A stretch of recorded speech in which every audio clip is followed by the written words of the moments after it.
Shalom, shalom enfants de Dieu. Nous sommes très contents de nous rencontrer encore avec vous dans notre chaîne Urim et Tumim, dans l'émission que j'avais intitulée J'ai compris par les livres, là où nous cherchons à comprendre par les Écritures, par la Bible, les différents sujets de la vie, les différents thèmes spirituels, les différents thèmes concernant notre marche spirituelle et la marche de l'Église.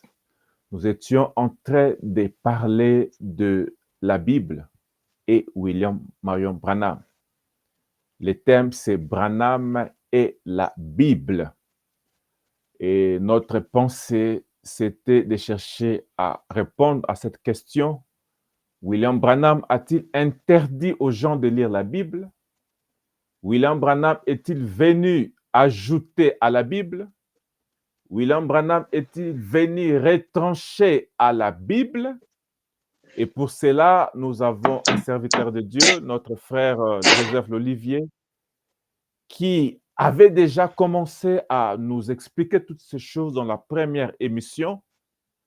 Il a défini c'est quoi la Bible, c'est quoi un prophète, et ce n'était qu'une introduction. Et aujourd'hui, nous allons continuer toujours dans cette même lancée de comprendre quelle est la place de la Bible dans le ministère de William Marion Branham, quelle est la place de la Bible dans les églises dites du message. Pour cela, je vais introduire notre invité. Shalom, frère Joseph L'Olivier. Shalom, shalom, bien-aimé frère Thierry. Que le Seigneur vous bénisse. Et shalom aussi à tous nos abonnés. Amen. À tous en anglais. Que le Seigneur vous bénisse tous. OK. Qu'il vous bénisse aussi. Nous sommes très contents et reconnaissants de votre présence et disponibilité dans nos émissions ici à Urim et Tumim, là où nous croyons que toute chose, tout ministère devrait passer par l'Urim et Tumim, qui est la Bible. Notre thème, c'est William Marion Branham et la Bible. Je vais aller directement dans le vif du sujet. Frère Joseph L'Olivier, nous savons très bien que la Bible nous avertit concernant les gens qui viendraient ajouter ou retrancher à la Bible. Et nous remarquons qu'on a l'impression que le message de Frère Branham, selon ce que beaucoup de gens présentent, c'est comme si ce message est venu ajouter à la Bible. C'est pour cela que je vous ai posé la question, la Bible, est-ce que la Bible a déjà été clôturée, oui ou non?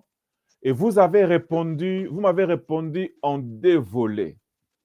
Je ne sais pas si vous pouvez encore nous rafraîchir la mémoire sur ces points, parce que nous pensons que c'est un point essentiel qui nous aidera à comprendre les sujets. William Branham est-il venu ajouter à la Bible, frère Joseph Olivier? Merci, merci beaucoup, frère Thierry. Et c'est aussi un honneur de ma part de venir partager ces choses sacrées avec vous. Alors, pour répondre à cette question, si William Branham est venu ajouter à la Bible, oui ou non,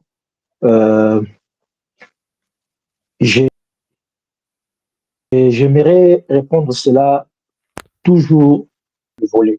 Mais avant cela, je pense qu'il serait nécessaire et très important pour nous d'essayer un peu, en quelques secondes, revoir un peu les bases de ce que nous avions dit précédemment dans notre première partie. Ouais. Parce que c'est de là où se trouvent les clés d'une meilleure compréhension excellente de tout ce que nous allons ajouter à la suite de tout ce qui sera encore dit. Ouais. C'est la raison pour laquelle j'avais dit dans notre première émission qu'il était important de comprendre d'abord les termes, les mots, les concepts, les définitions de plusieurs choses que nous prononçons dans nos bouches. Ouais. C'est pour cela que j'étais parti du point de début ou du point de départ à essayer à définir, à expliquer qu'est-ce qu'est la Bible d'une manière simple, de sorte que même les petits-enfants pouvaient facilement nous comprendre. Et en cela, j'avais résumé en disant, avec quelques écritures que nous avions lues euh, précédemment dans notre première émission, que, en Ouais. bref, d'une manière simple, la Bible, ce que nous appelons la Bible, à chaque fois que quelqu'un dit, la Bible dit, la Bible dit, la Bible dit, ça veut simplement dire autrement, un prophète a dit, un homme a parlé de la part de Dieu, virgule, ce que nous appelons la Bible, autrefois, dans le contexte de ce que vous appelez la Bible, on les appelait les Écritures. Je crois OK. qu'on avait donné des Écritures pour ne plus retourner à cela. Dans ce qu'on dit, la Bible, vous voulez simplement dire les Écritures. Et ensuite, nous avons ajouté une deuxième définition en posant la question en disant, mais c'est quoi les Écritures? Les Écritures n'est rien d'autre que ce que les prophètes ont dit. Ouais. Donc, quand quelqu'un dit la Bible, tu veux simplement parler des Écritures. Et quand quelqu'un dit l'Écriture dit, ou les Écritures disent, tu veux simplement dire un prophète a dit. Ça, c'est Ouais. d'une manière très simple pour ne pas compliquer les choses. Donc, quand tu dis l'Écriture dit, on peut le remplacer euh, en disant Jérémie a dit. Quand il dit les Écritures dit, nous pouvons les remplacer en disant Esaïe a dit, Amos a dit, et nous Ouais. pouvons aller plus loin en disant, quand nous disons les Écritures disent, nous voulons aussi dire par là, Paul a dit, Pierre a dit, Jacques a dit, Ouais. Jean a dit. Donc ça, c'est d'une manière très simple pour faciliter les choses, pour ne pas aller très loin. Ouais. Bref, c'est cela que nous avions dit au sujet de la Bible, d'une manière simple. Et deuxième point, nous avions aussi dit que le concept de ce que nous appelons la Bible, qui veut dire les Écritures, ou ce que les prophètes ont dit, ou ce que les hommes de Dieu ont parlé autrefois de sa part, Ouais. ça se diffère par rapport aux communautés, puisqu'il est question de la canonisation. Le canon biblique hébraïque n'est pas égal au canon biblique des chrétiens. Je voudrais parler hébraïque, je voudrais parler du judaïsme. Ouais. Voilà, puisque le nombre de livres qu'ils acceptent dans leur communauté n'est pas égal au nombre de livres que nous acceptons dans notre communauté tant que des chrétiens. Donc, déjà là, notre manière de procéder à faire un jugement, on aura des différenciations. Et Ouais. même dans le christianisme, les canons bibliques se différencient d'une communauté à une autre. Les catholiques, dans leur canon biblique, ont plus de livres que les protestants. Vous voyez? Et les Éthiopiens ont plus de livres que les autres. Ouais. Dans les canons bibliques éthiopiens, ils ont les livrets des noms, ils ont l'ascension de Moïse, ils ont plusieurs d'autres livres donc, qui ne se retrouvent pas peut-être dans la Bible et que toi tu as présentement sur ta table. Voilà. Donc, il faudrait aller calmement et ne pas être pressé au risque de dire des choses croyant être sage, mais vous exposerez simplement votre folie.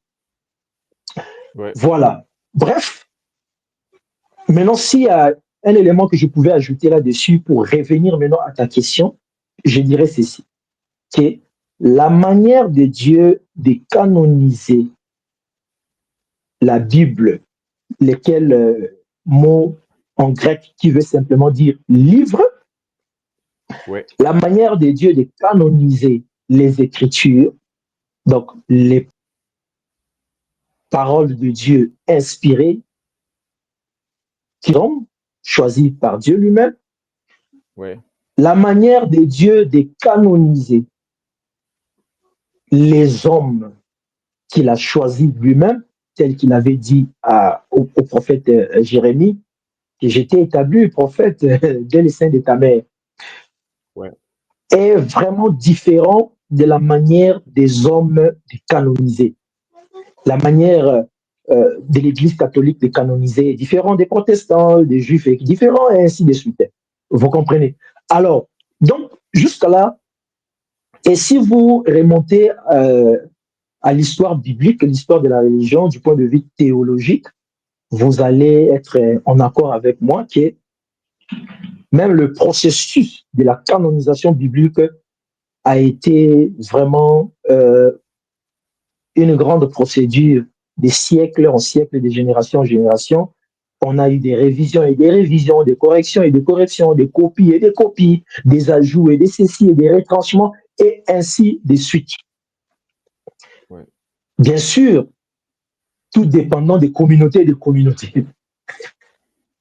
Et Mais, jusqu'aujourd'hui, je vous informe, la canonisation, je reviens, jusqu'aujourd'hui, je vous informe que la canonisation continue. Tout dépend des communautés. Donc, bref, mais maintenant, pour répondre à ta question, vous ça c'était ouvrez juste une la boîte à base, en fait, de Pandore. réfléchir un peu. Vous- Oui, bien sûr, votre c'est une base histoire qu'il faut aller calmement. ouvre beaucoup de portes. Votre base va ouvrir beaucoup de portes. Les kimbanguistes vont Bien avoir leur sûr, canonisation, les protestants, bien et sûr, bien sûr. à la fin des choses, nous n'aurons pas des absolus. Donc, l'absolu sera par rapport à la dénomination. Non, non. À la fin de compte, nous allons lire dans la Bible ou les Écritures pour voir de OK, quelle manière Dieu canonisait dans l'Ancien Testament ou dans le Nouveau Testament. Et après, nous allons maintenant se servir de ces modèles-là pour OK. mesurer toute forme de canonisation. Ah, Voilà. ça, c'est un point important. Là, en tout C'est cas, pour nous sommes cela, curieux de comprendre voilà, cela. Yeah. voilà. C'est pour cela, juste en passant, juste en passant, j'aimerais le dire, parce que ça va bien nous aider et aider aussi nos abonnés.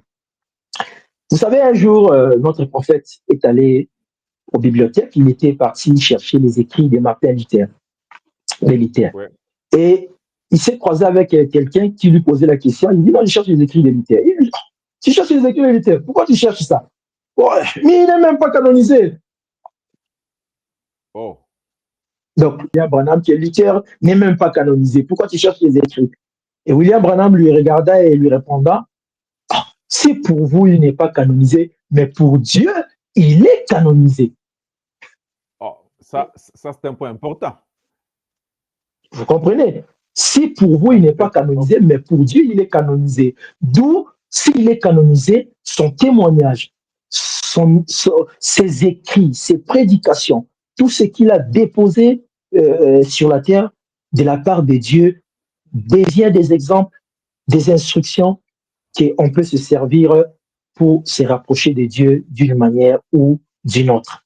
C'était juste en passant. Bref, pour revenir à cette question que vous m'avez posée, nous allons dire, je vais répondre ça de la manière dont je vous avais dit la fois passée quand vous avez posé la question, est-ce que la Bible est clôturée? Parce que Ouais. si la Bible est déjà clôturée, alors pourquoi William Branham viendrait ajouter? La réponse que je vous Exact. avais donnée la fois passée, j'avais dit ceci. Exact. La Bible, du point de vue de sa pensée christocentrique, donc christologie, Ouais. elle est clôturée puisque Jésus-Christ est venu comme étant l'alpha et l'oméga. Le Christ, l'alpha et l'oméga, le commencement et la fin, la Bible, de ce point de vue, dès la pensée, dès l'inspiration, du personnage au centre de l'absolu, étant que Christ, elle est clôturée. On n'aura plus d'autres divinités à annoncer aux hommes de la terre. Nous n'aurons plus d'autres Ouais. personnes à témoigner, à prêcher, à enseigner en dehors du Seigneur Jésus-Christ. De ce côté-là, est-ce que c'est clair que c'est clôturé? C'est vraiment clôturé. Étant que Christ, c'est ce qui fait que même après William Branham, selon Malachie 4, et après le départ de l'Église épouse, et quand viendra le besoin pour témoigner Dieu sur la terre, selon Apocalypse chapitre 11, et aussi viendra juste pour rendre témoignage encore pour ou de la part de Christ. Donc, bref, je veux juste répondre à ta question pour te dire que comprends bien, comme Pierre l'avait dit dans les Écritures, dans les livres des Actes, nous aurons le temps de les lire, disant que Dieu nous a établi ou Dieu nous a ordonné de prêcher Jésus-Christ et que la repentance se prêchera par son nom. Donc, de ces côtés-là, étant que la pensée Christo, donc christocentrique, la Bible, elle est clôturée. Vous comprenez? Nous ne sommes pas dans l'Ancien Testament là où nous ne sommes pas dans l'Ancien Testament là où euh, Moïse pouvait venir, il annonce un prophète s'élèvera comme moi. Esaïe pouvait venir, il annonce une vierge concevra et un fils, ainsi de suite. Jérémie pouvait venir, il annonce. Amos pouvait venir, il annonce. Non, nous sommes dans une dispensation où, depuis Jean-Baptiste, la plénitude de la divinité a été présentée à l'humanité sous la forme d'un homme appelé Jésus, et cela a clôturé grâce pour grâce. Et depuis lors, ce n'est que cette personne qui a annoncé. Virgule. Maintenant, ça c'est un point. Maintenant, le deuxième point là où vous avez peut-être des difficultés, et plusieurs d'autres ont des difficultés à saisir, et celui-ci. C'est que le côté témoignage, bien que la Bible est clôturée du côté christocentrique, étant que Christ, la pensée est Christ, donc même quand vous lisez la Bible, vous lisez un verset biblique, si vous ne voyez pas Christ, reprenez la lecture, tout, mais le côté témoignage continue jusqu'à même ce soir, alors que nous sommes en train d'enregistrer cette émission, le côté témoignage continue. Expliquez-nous. Voilà. Parce que ce que vous venez de dire, c'est vrai, mais ça reste un peu beaucoup plus philosophique et théologique. Ma question est précise. La Bible écrite, bien que ça a trait à la canonisation, est-ce qu'un envoyé de Dieu peut venir aujourd'hui pour dire que je vais compléter la Bible par mes prédications, par exemple? Rattaché, par exemple, dans l'Apocalypse, le 23e chapitre. Je me rappelle, même William Mano Branham, on lui a posé cette question. Il y a un frère qui aimait beaucoup le prophète Branham. Il a dit à Branham, mais Branham, avec votre message, vous ne trouverez pas que votre message, c'est comme si c'était un autre chapitre de l'Apocalypse. Et la réponse de William Branham, j'aimerais que vous puissiez nous rappeler la réponse de William Branham quant à ce. Bien sûr, sa réponse était non, il ne pouvait pas ajouter à la Bible. Par rapport à cette question, il ne pouvait pas. La réponse est claire. Si nous pouvons élargir cette réponse ou bien essayer de mettre un peu de commentaires là-dessus, vous ne pouvez pas venir écrire encore d'autres chapitres sur le livre des Corinthiens. Ça a été clôturé. Vous ne pouvez pas venir encore écrire d'autres chapitres sur le livre d'Apocalypse, ça a été déjà clôturé. Vous ne pouvez pas venir ajouter d'autres chapitres sur le livre de Luc ou Matthieu, alors que nous connaissons les derniers chapitres qui ont déjà été clôturés. Mais néanmoins, vous pouvez mettre vos commentaires et donner vos témoignages. Okay. Vous comprenez? Vous pouvez mettre vos commentaires sur ce chapitre et donner vos témoignages. C'est de cette manière, maintenant, quand le témoignage est donné, il y a le témoignage. Maintenant, quand le témoignage est donné, il y a plusieurs compartiments. Il y a le compartiment de la prédication, il y a le compartiment de l'enseignement, il y a le compartiment de l'histoire, il y a le compartiment de poésie et même jusqu'aux chansons. Tout ça, ce sont des compartiments de témoignages. Et c'est tout à fait normal. Lorsque Dieu lui-même te canonise de la manière de Dieu et non pas des hommes, ton témoignage aura de l'inspiration divine. Et nous pouvons dire après ton départ que tout ce qui a, bien sûr, parce que tout ce qui a été, et quand ça sera élevé au rang de l'inspiration divine, après ton départ, c'est ainsi maintenant que nous pouvons dire que ce qui a été écrit de ta part, ça semble, s'ajoute au témoignage de tout ce qui a été écrit pour notre instruction. Okay. Je donnerai un exemple. Ouais. Est-ce que savez-vous, étant que chrétien,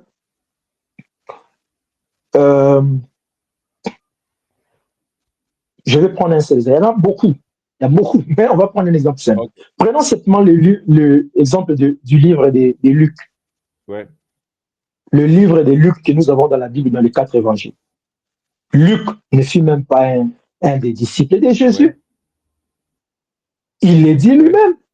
L'histoire et la théologie nous le Ouais. confirment. Il fut disciple auprès d'un autre disciple. Ouais. Mais le format de l'écriture, je pense que ce serait nécessaire que je No puisse lire problème. Vous ça, pouvez lire. que je lise. Ça nous permettrait peut-être. Ok. J'ai lu Luc chapitre 1. Il dit, puisque plusieurs ont entrepris de composer un récit des faits qui ont été pleinement certifiés parmi nous, Ouais. conformément à ce qu'ils nous ont transmis ceux qui, dès le commencement, ont été témoins oculaires et ministres de la parole. Il m'a semblé bon à moi aussi, qui ai suivi avec exactitude toutes ces choses dès l'origine, d'été les écrits dans leur ordre très excellente, Théophile. Bref, qu'est-ce que je voulais dire par là? Je voulais simplement dire ici que vous voyez que si nous restons d'abord dans une première dimension, dans une lecture Ouais. primaire, sans aller profondément, vous allez comprendre que le livre de Luc, Luc est en train de relater l'histoire qu'il a recueillie auprès des gens qui ont été des témoins Ouais. oculaires. C'est ce qu'il dit.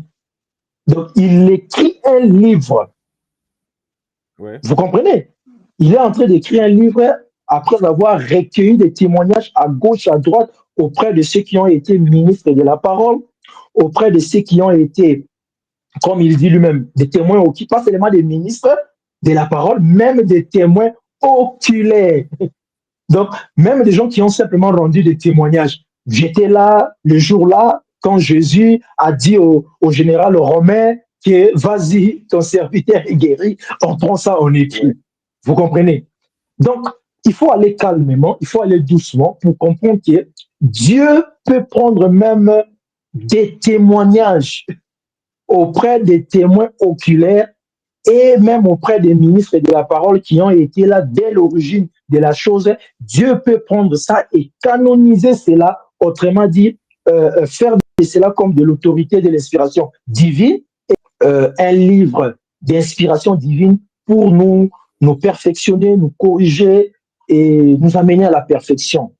Vous comprenez? À l'exemple du Là, livre de Luc. ouais. Vous comprenez? À l'exemple du Là, livre de Luc. là, on a bien compris. Votre explication Voilà. est claire, Maintenant, frère Olivier. Donc, Luc ne donc, ne faisait maintenant, pas partie des disciples, mais il a écrit. Là, nous avons compris. j'aimerais J'aimerais maintenant répondre un peu directement à ta question. Donc, pour répondre à ta question, s'il s'agissait de dire si William Branham est venu ajouter à la Bible du point de vue des réécrits ce qui avait déjà été écrit, non, lui il a dit non, elle est déjà clôturée. Vous Ouais. comprenez? Elle est déjà clôturée. Parce que, je vais prendre un exemple. Euh, L'apôtre Paul dit que je vous ai tout annoncé, tout dit. J'espère que vous m'écoutez très bien.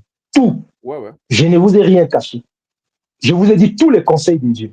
Mais après avoir dit ça, nous savons tous, selon l'histoire et la théologie, que le dernier apôtre qui a été mis à mort, c'est Jean, ce n'est pas Paul. C'est lui qui a écrit le livre d'Apocalypse. Ouais. Alors, pourquoi viendrait-il nous écrire encore le livre d'Apocalypse alors que Paul avait déjà dit qu'il avait déjà tout donné le conseil de Dieu? OK. Vous voyez que ça vous pousse à la réflexion. Là, Ça c'est vous à vous pousse à la de me réflexion. répondre. Voilà. Donc, Paul a dit qu'il a donné tous les conseils de Dieu, mais nous voulons que le dernier apôtre ajoute encore un livre après avoir vécu l'expérience des livres de Patmos. Et il nous écrit même 22 chapitres, au lieu de s'arrêter même à un seul chapitre. Vous OK. comprenez? Nous savons que Jésus-Christ est l'alpha et l'oméga. Nous savons que Jésus-Christ est tout déjà. Est-ce que Matthieu, Marc, Luc et Jean ne suffisaient pas pour que Paul vienne ajouter les livres des Romains et des Corinthiens? Est-ce que Matthieu et Marc ne suffisaient pas pour que Paul ajoute encore Philippiens, Timothée et Pierre vient encore ajouter 1 Pierre, 2 Pierre, 3, 4. Et Jude ajoute encore. Ou encore, nous pouvons dire aussi, mais est-ce que le 26 ou le 27 livres de l'Ancien Testament ne suffisait-il pas pour que les apôtres viennent encore ajouter des écrits? Puisque nous voyons le Seigneur prêchant selon la loi et les prophètes, selon les modèles de l'Ancien Testament. Cela ne nous suffisait-il pas? Pourquoi ajouterait-il encore les livres des actes? Pourquoi ajouteront-ils encore ainsi de suite, ainsi de suite? Bref, c'est juste pour essayer de vous faire comprendre que faites la différence entre Christ, qui est le point central du clôture de la révélation de Dieu, et le témoignage qui est rendu de sa part en continuité selon la commission d'Ésaïe chapitre 8, le verset 20, qui dit de la loi au témoignage, si on ne parlait pas ainsi, il n'y aurait pas de vie, il n'y aurait pas de lumière. Et le Seigneur vient dans le livre de Actes chapitre 1 disant que les croyants allaient être des témoins. Les croyants allaient être des témoins depuis Jérusalem à Samarie jusqu'aux extrémités de la terre. Vous comprenez? C'est ainsi que je vous avais expliqué pour vous dire que la Bible, de son côté témoignage, elle est continuelle jusqu'à présent. OK. Ça continue. Maintenant, Mais de son côté, vas-y, vous voulez poser une question? Maintenant, pour que je ne vous envahis pas. la question que je vais vous poser, c'est l'autorité de ces témoignages par rapport à ce qui est déjà écrit.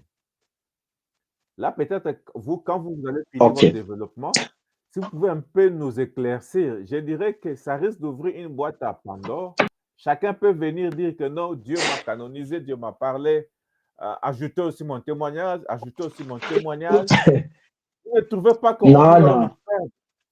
Nous Hmm. allons nous perdre alors que l'apôtre Paul avait déjà prophétisé. Non. L'apôtre Pierre, qu'après son départ, les loups ravisseurs viendront avec des différentes doctrines. Hein. Vous ne trouvez pas que ça risque un peu d'ouvrir beaucoup de fenêtres et ça risque d'être compliqué avec les témoignages qui, des fois, ne concorderaient pas avec ce qui est écrit?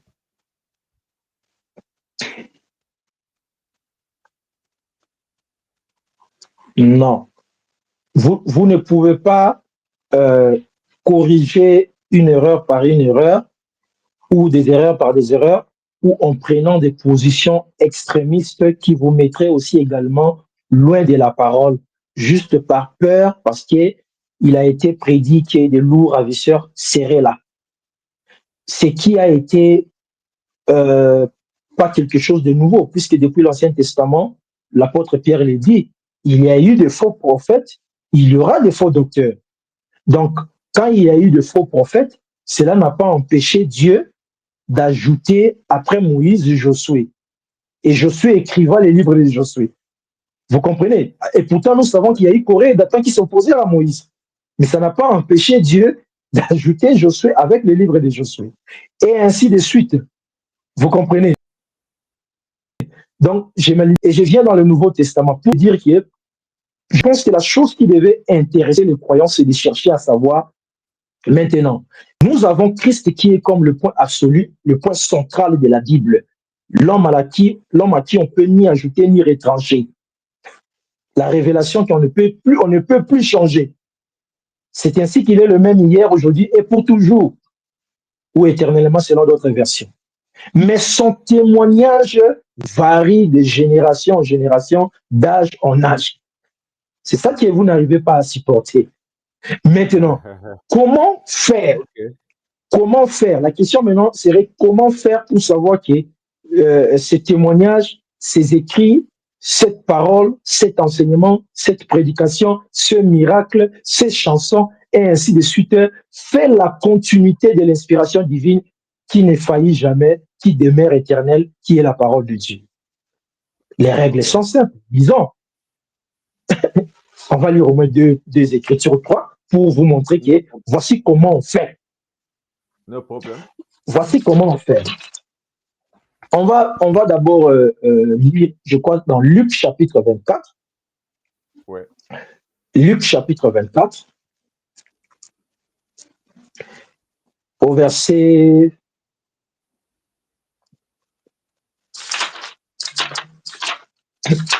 Luc 24,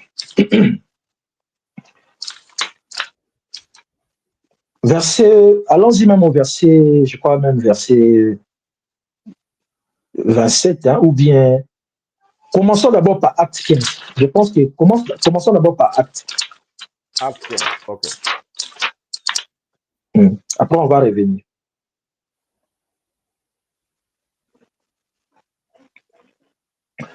Ok. Acte 15.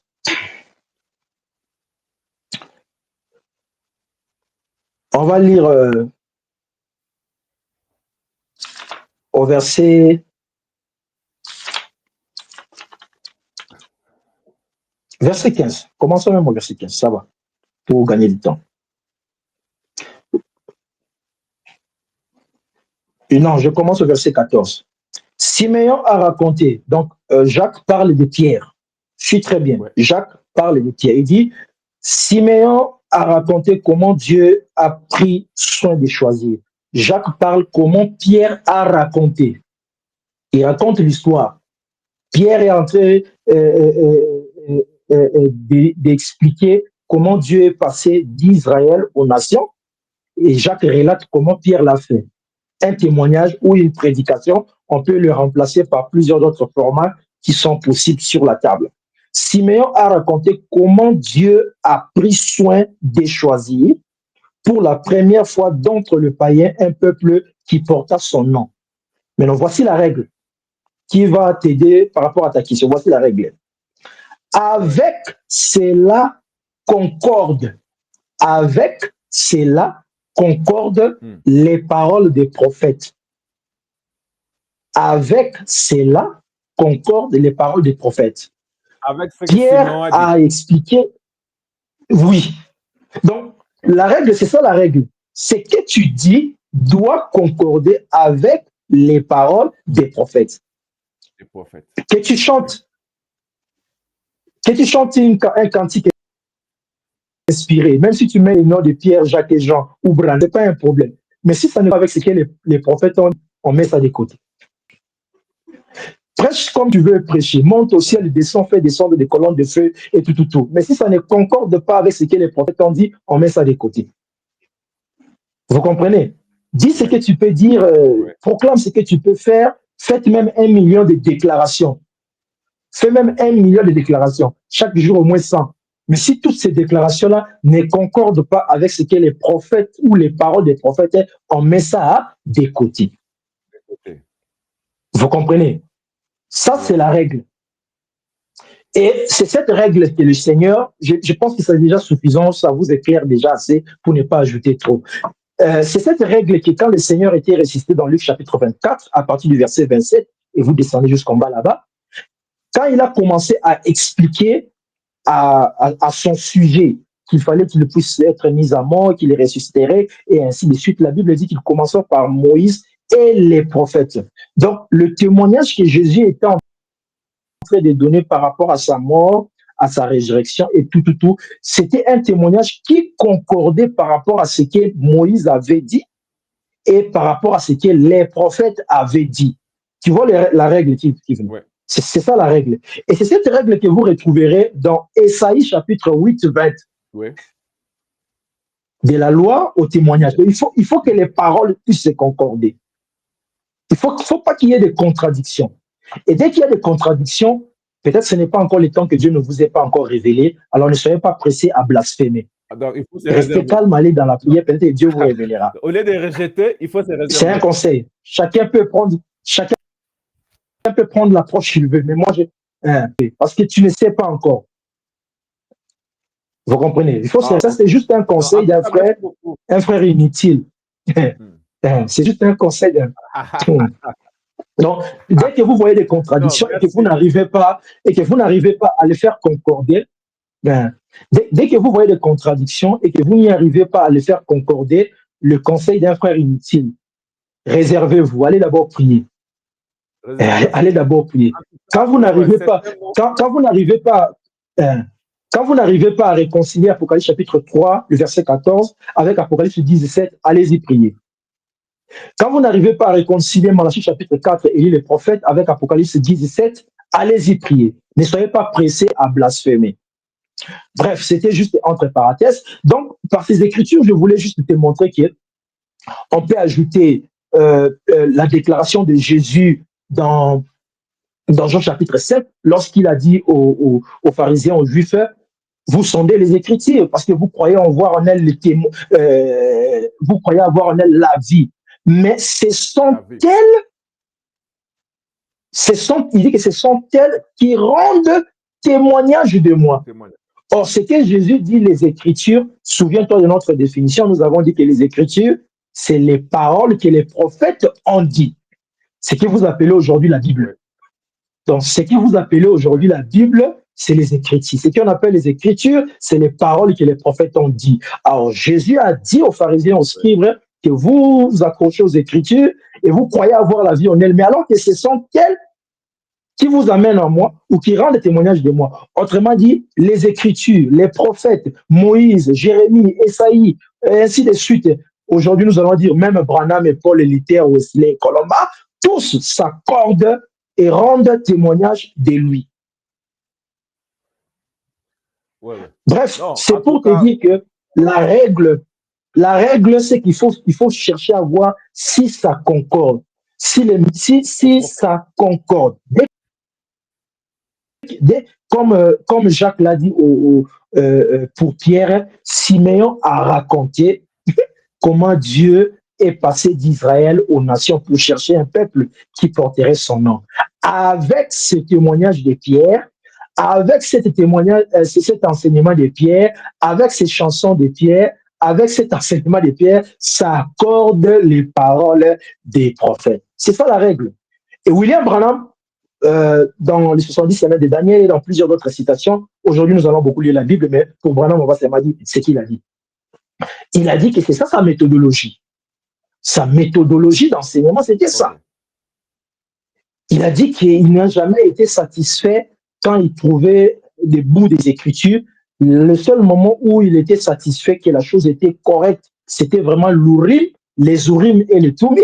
C'était quand il pouvait faire parcourir cette déclaration, cet enseignement, cette révélation, quoi qu'il en soit, de la Genèse jusqu'à l'Apocalypse. Ça ne veut pas dire que vous devez être assis là, en train de chercher dans tous les livres. Non, mais ça veut simplement dire que vous devez être rassuré que ce que vous avez comme révélation, ce que vous avez comme enseignement, vous êtes capable de la faire concorder avec tous les écrits des prophètes. Donc, on peut appeler Jérémie devant ton enseignement, tu ne vas pas trembler puisque tu sais que Jérémie va te soutenir. On peut appeler Amos, tu ne vas pas trembler puisque tu sais qu'il va te soutenir. On peut appeler Paul et Pierre et Jacques, tu ne vas pas trembler puisque tu sais qu'ils vont te soutenir. Mais dès le moment où on dit que, bon, attends, ce que tu dis là, on va d'abord appeler Pierre, on va appeler Jérémie. Toi, tu dis, oh non, on n'a pas besoin de ça. Croyez seulement ce que moi je dis. Alors, il y a quelque chose de faux. Là, il y a un problème. Là, il y a un problème. Il y a un problème. Okay. Jacques, pour te mettre il y a un problème. Puisque tu brises, parce qu'en refusant, en refusant les autres témoins qui viendraient s'accorder avec ce que toi tu dis, vous brisez la continuité de la Bible. Ah non, j'aime ça. La continuité de son côté témoignage. Vous brisez cela. Frère Joseph d'Olivier, l'Olivier, que Dieu vous bénisse.